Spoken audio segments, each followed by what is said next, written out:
Dan aku berkata kepadamu, ikatlah persahabatan dengan mempergunakan mamon yang tidak jujur, supaya jika mamon itu tidak dapat menolong lagi, kamu diterima di dalam kemah abadi. Barang siapa setia dalam perkara-perkara kecil, ia setia juga dalam perkara-perkara besar.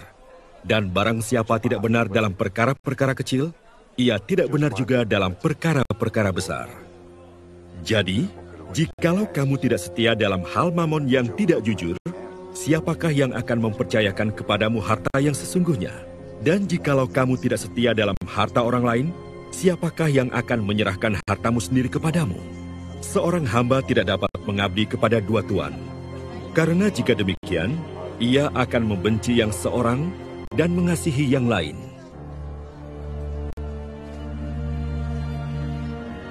Atau ia akan setia kepada yang seorang dan tidak mengindahkan yang lain.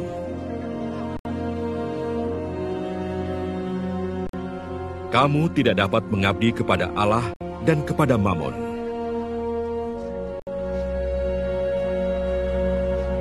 Semuanya itu didengar oleh orang-orang Farisi, hamba-hamba uang itu, dan mereka mencemoohkan dia. Lalu ia berkata kepada mereka, kamu membenarkan diri di hadapan orang, tetapi Allah mengetahui hatimu. Sebab apa yang dikagumi manusia, dibenci oleh Allah. Dalam perikop Injil hari ini kita dengar kata mamon. Apa artinya itu? Mamon berasal dari kata Aram mamona, yang secara umum berarti kekayaan atau keuntungan. Dan dalam pemakaiannya mengacu kepada harta atau uang. Mamon bisa juga diartikan sebagai laba ataupun hasil usaha atau keahlian yang bersifat duniawi. Memiliki mamon yang banyak bukan masalah jika cara memilikinya secara benar. Mamon yang kita miliki adalah berkat Allah juga.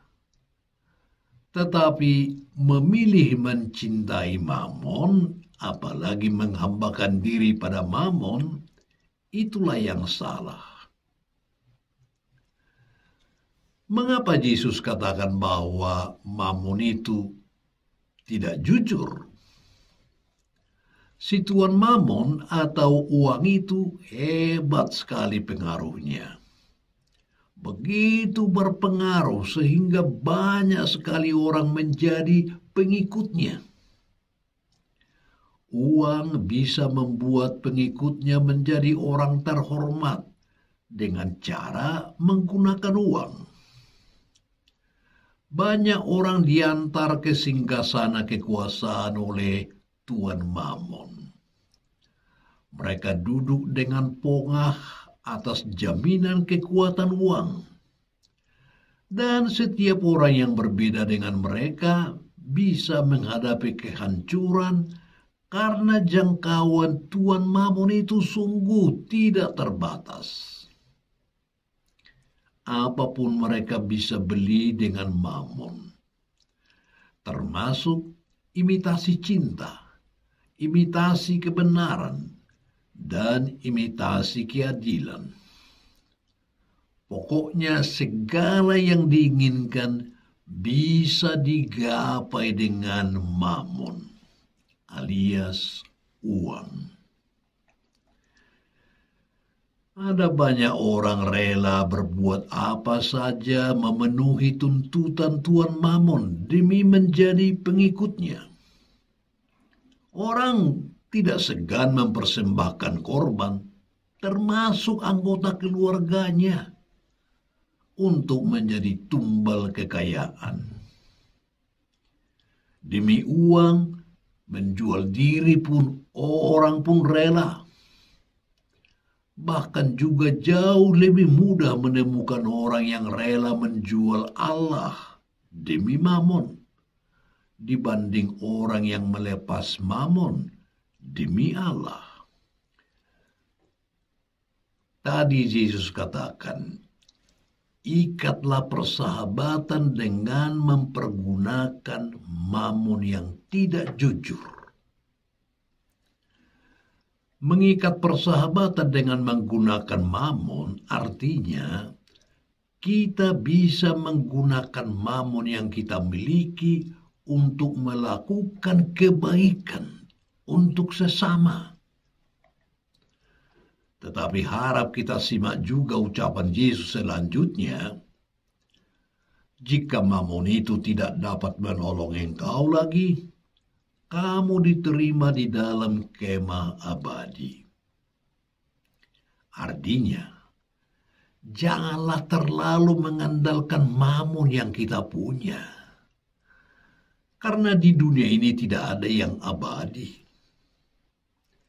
Bila kita terlalu mengandalkan uang, jabatan, dan keahlian, itu hanya mengarahkan kita kepada keputusasaan.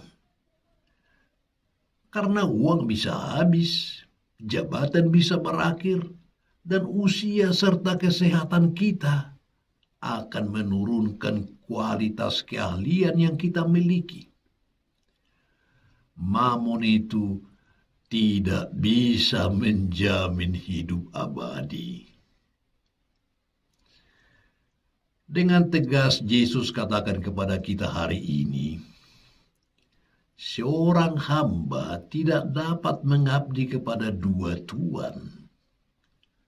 Karena jika demikian ia akan membenci yang seorang dan mengasihi yang lain.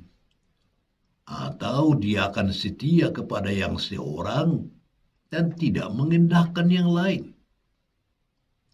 Dengan kata lain, Tuhan sampaikan agar kita memilih mengabdi kepada mamon atau kepada Tuhan. Tidak mungkin memilih keduanya. Murid Yesus harus memilih salah satu. Dan itu bisa terlihat dari cara kita menggunakan uang. Jika Tuhan tidak lagi menjadi tuan kita dalam penggunaan uang, maka itu berarti membiarkan uang mengambil tempatnya Tuhan dalam hidup kita.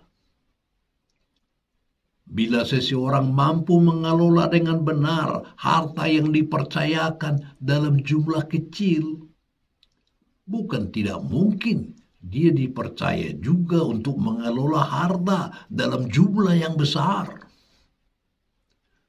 Begitupun sebaliknya, bila kita tidak jujur dalam hal-hal kecil, bagaimana mungkin kita bisa dipercaya dalam perkara besar? Harta duniawi sebesar apapun itu merupakan hal yang kecil saja di mata Tuhan.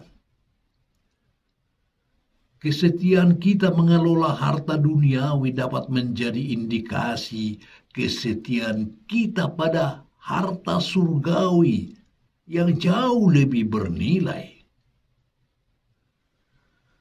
Jika kita sukar dipercaya dalam menangani harta dunia, bagaimana mungkin kita dipercaya untuk harta surgawi? Memiliki harta berarti memiliki sebuah tanggung jawab. Tanggung jawab atas penggunaan harta dunia ini menjadi sebuah ujian. Apakah kita layak dipercaya Tuhan dengan harta surgawi?